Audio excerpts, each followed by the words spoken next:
Welcome to Pivot Parenting, where we help parents of teens overcome regret and disappointment to find peace and connection in every situation. I'm Heather Frazier, your parenting expert. Journey with me to discover effective parenting tips, improve family relationships, and build a brighter future for your kids. Buckle up, things are about to get better. Hello, my friend. Welcome to today's episode. Super exciting topic on grasping for control. And I think that this is really applicable right now during the holidays because one of the most common reasons why parents try to grasp for control, why we want to make things the way we want them, is because something kind of big is going on, which is typically around the holidays. It's really common. This is a catalyst for heavy conversations, for relationships struggling because we want different things out of the event. So maybe our spouse has invited people to the party that we didn't want coming, or our teenagers or our adult kids want to participate in the holidays in a different way than what we have traditionally done or what we would like. And so this doesn't seem like a holiday topic, but it does apply in a lot of ways because we want tradition. We want what we are comfortable with and what we are used to around the holidays, which is a common thing for us to want to grasp to control to make sure that everyone participates in a way that we want them to so that we can have a nice holiday. So let's get right into it. I want to cover this struggle in 2 points. Number 1, why we do this. And then number 2, what we can do instead that's actually more beneficial to our relationships and our happiness. So let's start with why we do this. What I see most commonly at play here are 2 things. Number 1, fear. And then number 2, the assumption that we know it's best. With fear, we tell ourselves that this is love, that you just want your kids to be happy, to have a full life, to not repeat mistakes that you have made. Feels very loving to try and control. But this is actually fear cloaked as love or concern. And it doesn't feel good to us. It feels necessary, but it doesn't feel good. And it doesn't feel good to the people we're pointing it at. It can look like micromanaging, inserting yourself into relationships or situations where you weren't invited, coercing others to participate in how you want them to, not how they feel comfortable or prefer. It's putting your feelings and opinions over that of others, especially when it's more about them and their life, like where they want to go to college or who to date or classes to take, sports, how they participate in holiday festivities, even down to the silly nuanced things of like, we all have to make the gingerbread house. You have to come be with us, or you have to wear the pajamas, or seemingly insignificant things like that. We are trying to grasp for control because there's like fear. Could be something as simple as fear of missing out or fear of not having the experience we want, or fearing for our child's experience, or just the assumption of, well, they'll like it. They'll be grateful when all is said and done. And that leads into the assumption that they think and feel like you do, or would be happier if they did. So we meddle in much the same ways that fear can drive us to, but then we can also assume that we know the best path for our kids. Let me just tell you, we don't. We definitely have ideas, and these are formed before we even have children. Be honest, when you were little, or even when you were beginning to date, did you picture having kids and what their life would look like according to your hopes and dreams for them. It can be as simple as they should graduate high school, they should go to college, they should marry, they should have kids, they should live definitely close to me so that I can see them, and they should like me. They should confide in me. They should like the same political and religious view that I do. We should definitely like doing the same things, whether that's sports or athletics, outside, shopping, same kinds of food, because then we can all be happy. I like to, in my family, I say we can all hold hands and sing Kumbaya around the fire.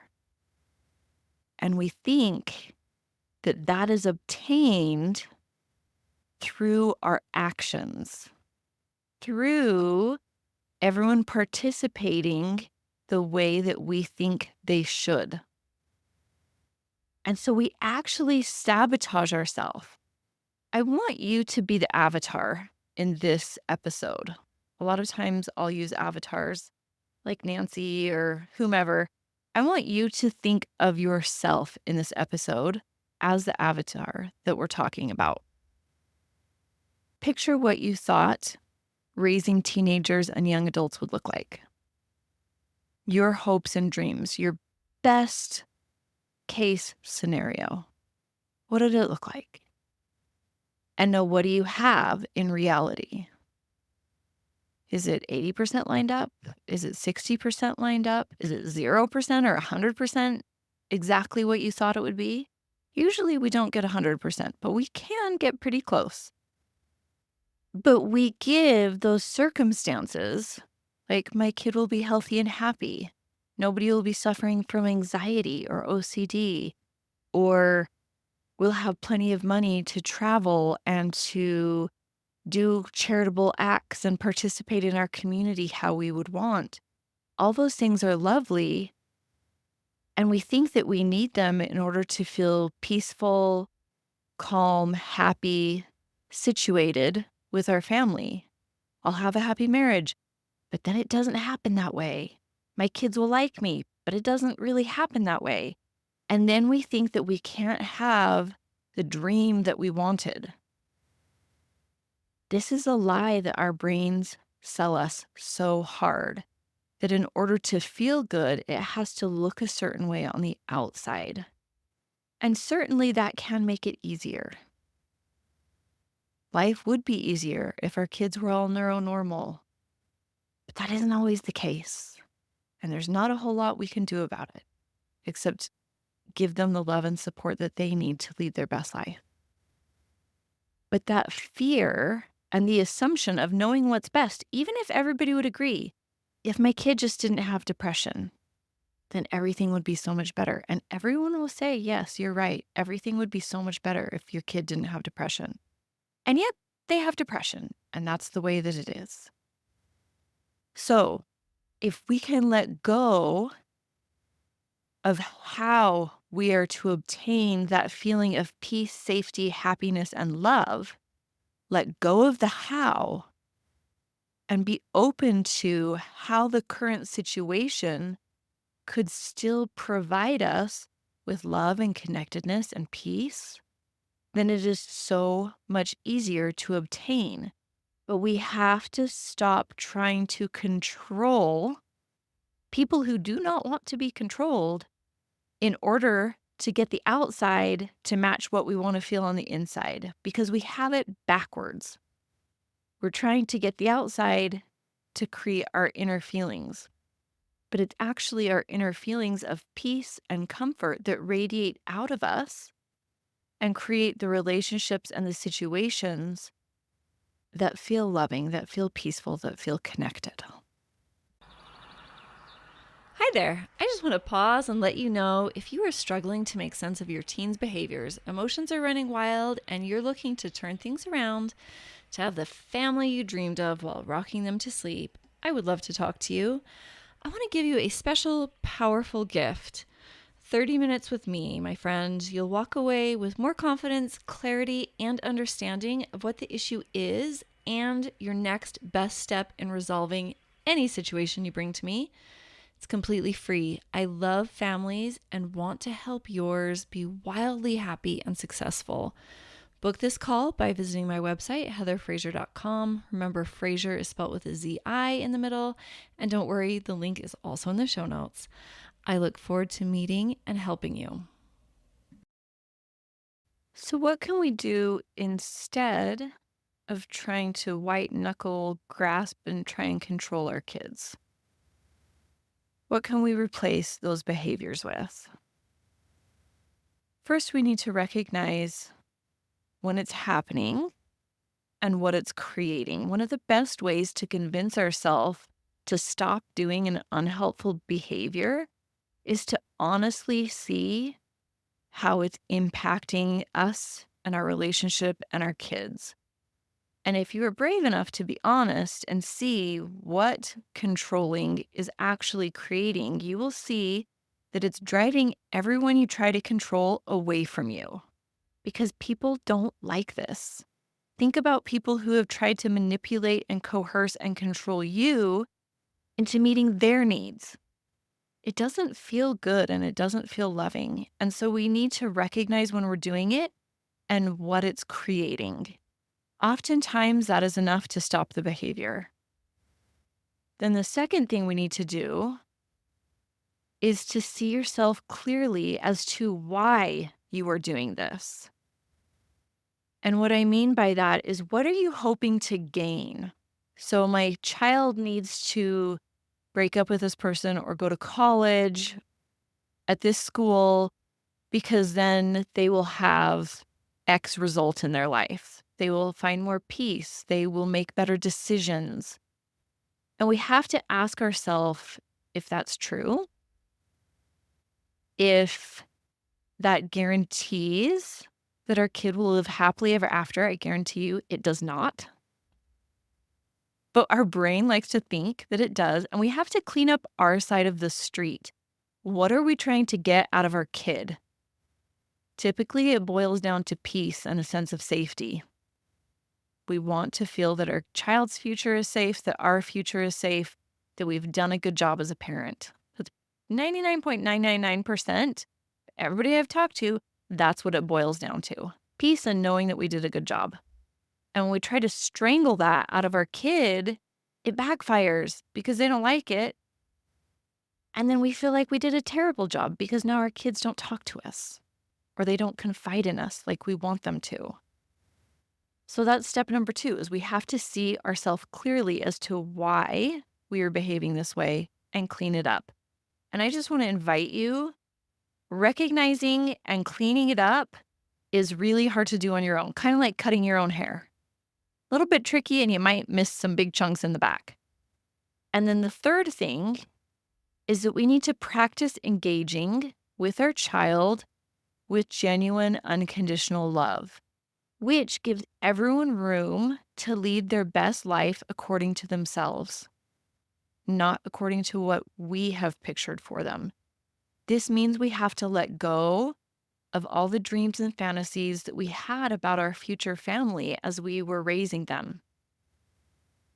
And I know that this feels really scary. This is work that I've had to do personally, and a lot of my clients have had to do. But peace lives on the other side of this. So does confidence in knowing that you're doing a good job. Because I've used this analogy before. When we are white knuckling onto the steering wheel of trying to direct everyone's life, have you ever seen like the cartoons where they're trying to steer and then they pick up the steering wheel and it's like not even attached to the car? This is what parents are doing when they're grasping so hard on this ideal, this dream that they have of how their family should look, think, and behave. And they're holding on to it so tight, but it's not attached to anything. You can't drive with it. It's just a dummy steering wheel, my friend. And by letting go, all of a sudden we have 2 free hands to really actually make a difference in ways that are relevant and real. Instead of trying to steer our kids with something that isn't going to actually steer them any direction but away from us. So my invitation for you this week is to honestly look at yourself if you have the telltale signs of wanting to control, which is your kids don't talk to you as much as you want them to. They don't confide in you as much. They're making choices that you don't like. You feel yourself wanting to helicopter or micromanage. And then sometimes you just give up. It's like a ping pong. It's this vicious, exhausting cycle of like, fine, I don't care. Flunk all your classes. Or maybe you make the other parent in charge. I'm sick of dealing with this kid. It's all you. But then you just can't help yourself and you still got to go back and try to manage them. If your kid is 12, they still need a little more management than, like, say, a 17-year-old. But the tip that I want to offer you is whether they're 12, 17, or 27, failure only gets more costly as they get older. And so to allow your child to fail now, at whatever age, is less costly than them learning the lesson in 2, 3, 5 years, 10 years from now. If you need help peeling your white knuckles away from the steering wheel that isn't providing the relief that you want, my friend, contact me. I will be your guide in learning how to better aim your effort and your love to really make a difference in your family. Grasping at control over the details and over your child's decisions, this is not the way to do it. So try out these 3 steps. Remember, you have to recognize you're doing it and what it's creating. Number 2 is to see yourself clearly as to why you want this. And then 3 is practice engaging with real love, which gives everyone room to lead their best life according to what they want. If you want help with this, reach out. I am currently taking client spots for the new year. You could be one of them. There are a few left. I would love to meet you. Even if you show up on the consult and you can't work with me, I would love to spend 30 minutes with you, getting to know you and sharing the next best step for your family. So you can find me at heatherfraser.com, on social media, Heather Fraser Coaching. And I look forward to meeting and helping you. Have a great week, and we'll talk to you next time.